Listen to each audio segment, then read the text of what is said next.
Attio CRM is a modern customer relationship management tool designed to help businesses and individuals organize contacts, track relationships, and streamline workflows. If you're new to Attio, here's a beginner-friendly guide to getting started and understanding its features.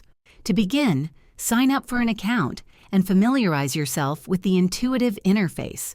Attio emphasizes simplicity, offering customizable workspaces where you can create databases for clients, leads, or projects. Start by importing your contacts.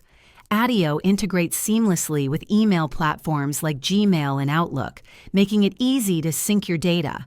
Next, use tags and filters to categorize contacts based on criteria such as industry, location, or stage in the sales pipeline.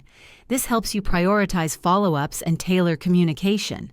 Attio also allows you to set reminders and automate repetitive tasks, ensuring no important interaction slips through the cracks. One standout feature is its collaborative tools, enabling teams to share notes and updates in real time. Additionally, its reporting dashboard provides insights into relationship trends and sales performance. In a nutshell, Attio CRM is a flexible and user-friendly platform for managing professional relationships. While it may lack some advanced features of larger CRMs, it's perfect for small teams or freelancers seeking simplicity and efficiency. If this video helped you, please like and subscribe to the channel. Thanks for watching.